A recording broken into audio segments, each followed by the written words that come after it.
Renungan Hari Senin 3 Januari 2022. Bangsa yang diam dalam kegelapan dan maut telah melihat terang.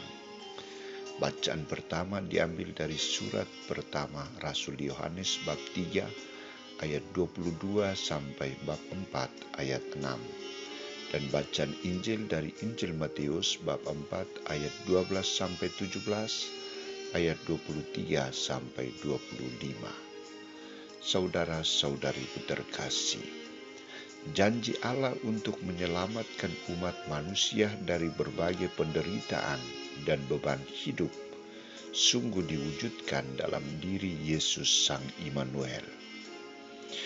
Ia hadir dalam situasi yang tepat. Ia hadir untuk memberikan jawaban atas kesulitan yang dialami manusia. Ia hadir untuk melaksanakan tugas perutusan Allah dan menghadirkan Allah di tengah manusia.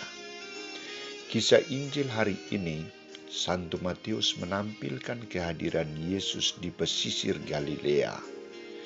Ia meninggalkan Nazaret dan diam di Kapernaum, di tepi danau di daerah Zebulon dan Naftali, supaya genaplah firman yang disampaikan oleh Nabi Yesaya. Tanah Zebulon dan tanah Naftali, jalan ke laut daerah seberang sungai Yordan Galilea, wilayah bangsa-bangsa lain, bangsa yang diam dalam kegelapan telah melihat terang yang besar, dan bagi mereka yang diam di negeri yang dinaungi maut, telah terbit terang. Tujuan kehadiran Yesus di wilayah ini sungguh direncanakan oleh Allah. Ia hadir untuk membawa terang, menerangi orang yang hidup dalam kegelapan dan maut. Ia hadir membawa kehidupan baru. Apa yang dilakukan Yesus untuk mewujudkan misi perutusan Allah ini? Ia mewartakan seruan pertobatan. Bertobatlah sebab kerajaan surga sudah dekat. Mengapa orang harus bertobat? Orang harus bertobat untuk menerima kabar sukacita. Orang harus bertobat karena kerajaan Allah yang dibawa oleh Yesus sudah ada di tengah-tengah mereka. Mereka harus bertobat untuk menerimanya, hidup bersamanya, dan mengalami kehidupan yang dibawanya.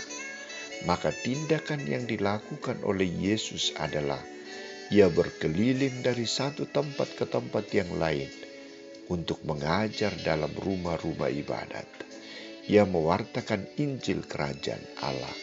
Ia melenyapkan segala penyakit dan kelemahan dari antara manusia. Kehadiran Yesus menampilkan wajah baru dalam dunia.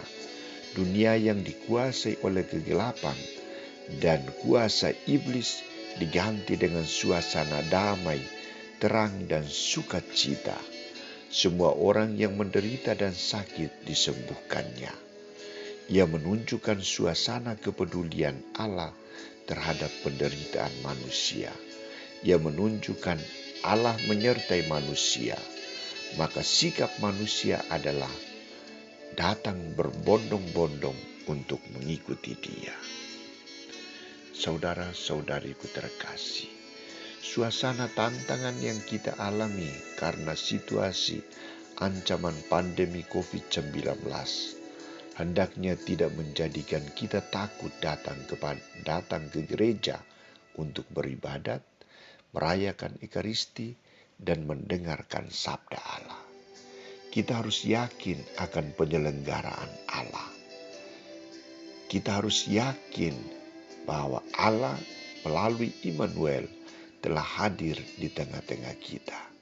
Ia telah menunjukkan wajah penuh kasih, wajah penuh daya yang dapat memberikan kehidupan baru kepada kita. Kita yang hidup dalam kegelapan dan maut akan melihat terang yang datang dari Allah, terang yang dibawa oleh Yesus Kristus. Maka marilah kita berbondong-bondong untuk datang kepadanya, datang mendengarkan Injil Kerajaannya, datang untuk disembuhkan, datang untuk mengalami suasana damai sejahtera bersamanya dan bersama semua orang yang percaya kepadanya. Semoga Tuhan senantiasa berpihak pada kita dan tetap menjadi pedoman hidup kita.